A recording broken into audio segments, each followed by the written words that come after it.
ஹல்லேலூயா ஹல்லேலூயா ஆமென். நம்ம அப்படியே கொஞ்சம் அமருவோம். கர்த்தருடைய வார்த்தைக்கு நேரா கடந்து போயிடுவோம். எனக்கெல்லாம் நேரம் போதாது. நான் பேசும்போது ஆவில நேரத்தில் பேசும்போது நம்ம அப்படியே அமருவோம்.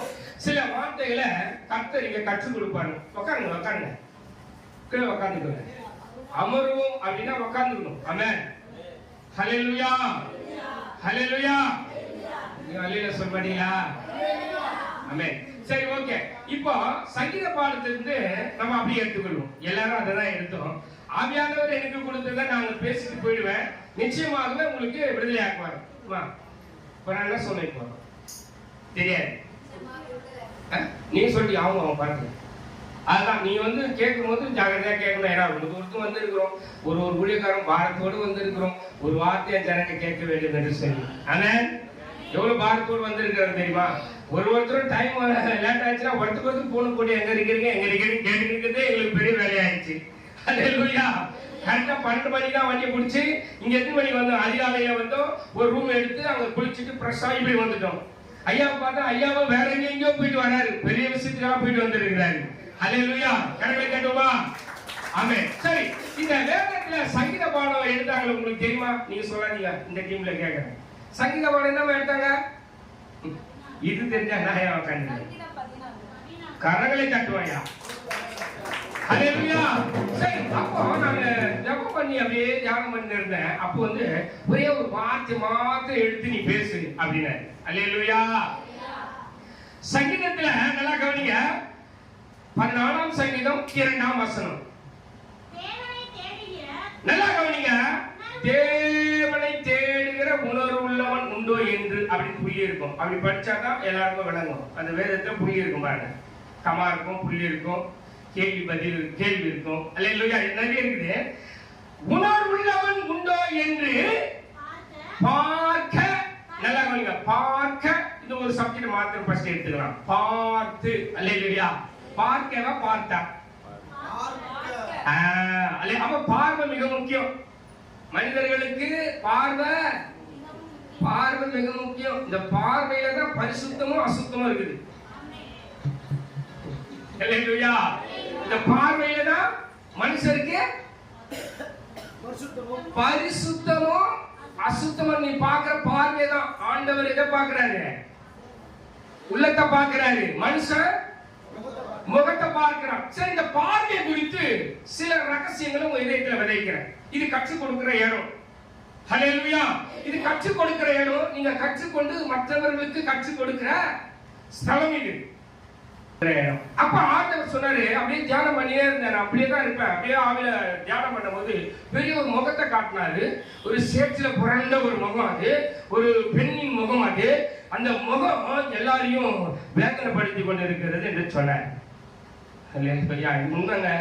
நாங்களாம் சாதாரணமா அப்படியே வந்துட்டு போறோமா இல்ல. எல்லாத்தையும் பார்த்து சபையில என்ன நடக்குது இந்த உணர்வோடு பிரசங்கம் பண்ணிட்டு போவோம். பாரத்தோடு வருவோம். அல்லேலூயா. பார்த்து அது பார்த்து இருக்குது. யார் என்ன செய்யறாங்க அந்த உருவம் பார்த்து இருக்குதுங்க. நீங்க எத்தனை பேர் பார்த்துன்னு தெரியாது. ஒருவேளை ஆண்டவர் உங்களுக்கு வெளிப்படுத்திருப்பாரு அந்த உருவத்தை. முகங்களை வெந்து போன முகமோ இல்ல சேத்துல பிறந்த முகமோ ஒரு பெண் உருவமோ அபாரமா இங்க காட்டி நிக்குது. அல்லேலூயா. அதுதான் தடுக்குது. அததான் இந்த ஆண்டவர் எடுத்தார். கரங்களை தட்டுமா? அதனால தான் சொன்ன மாற்றங்கள் வரும் என்று நான் உங்களுக்கு சொன்னேன். ஹல்லேலூயா. ஹல்லேலூயா சொல்ல மாட்டீங்களா? சரி, ஓகே. பார்த்து அவ பார்க்கிறவராய் இருக்கிறாரு ஆண்டவர். பார்த்த யாரெல்லாம் எப்படி இருந்தார்கள்? அவரை நோக்கி பார்த்த முகங்கள் வெட்கப்படுவதில்லை, பிரகாசம் அடைந்தது. அப்ப பார்வை மிக முக்கியம். ஒரு மனுஷனை பார்வையில தான் பார்க்கணும். இப்போ வர தெரியுமா? ஐயோ வாசித்தாரு, ஐயா வாசிக்கிறாரு, அவங்க சாதாரண ஆள் இல்ல. அவரு ஒரு நாளைக்கு நீங்க நாட்டியம் சம்பாதிக்க 2000 சம்பாதிப்பாரு.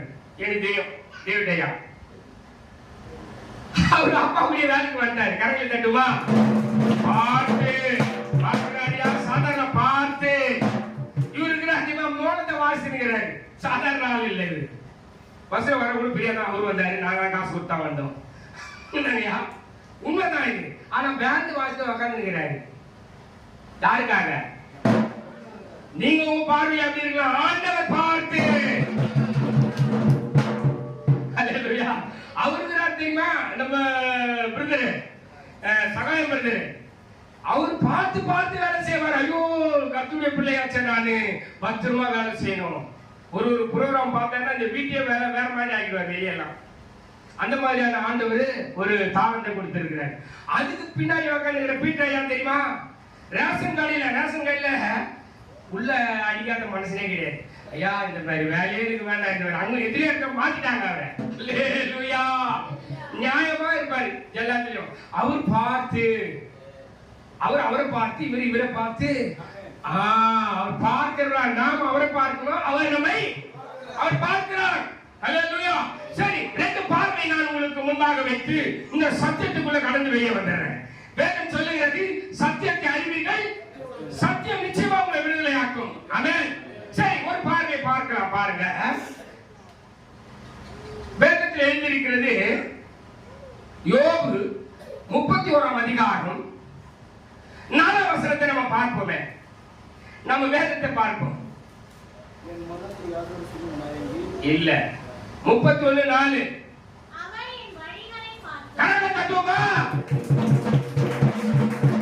உங்களுடைய ஒவ்வொரு வழியை பார்த்து கொண்டிருக்கிறார். நீங்க எங்க போறீங்க, எங்க வரீங்க, என்ன செய்வீங்க என்பதை அவர் பார்க்கிறது மாத்திரம் அல்ல.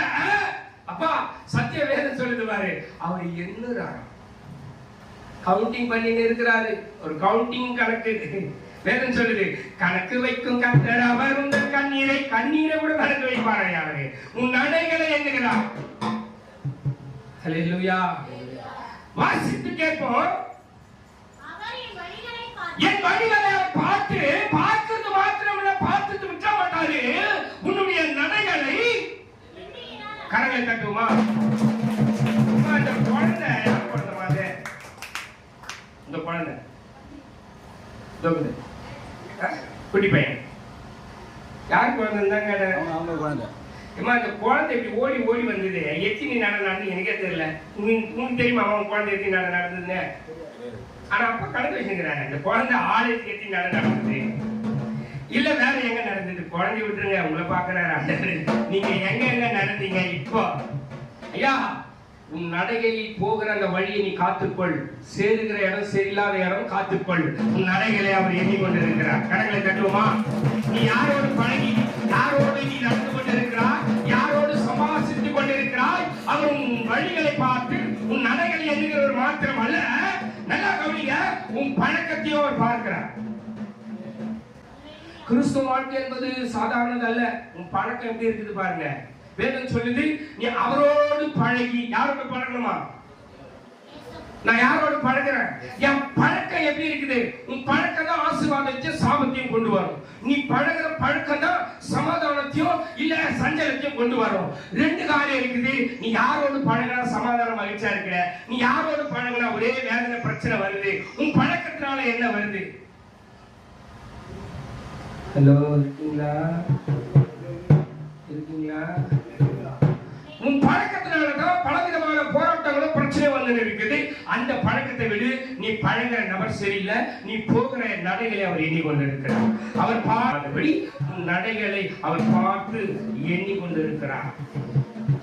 நிறைய அடிக்கடி நான் சொல்லுது, தூரமா நின்று பார்த்து பனைமரத்துக்கு பால் இப்படி தூக்கி குடிச்சானா அப்படியே பார்க்கணும். கண்களுக்கு தூரமா பார்க்கறவங்களுக்கு எப்படி இருக்காது?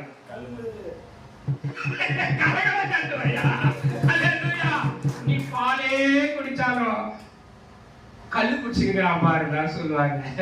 நீ நல்லா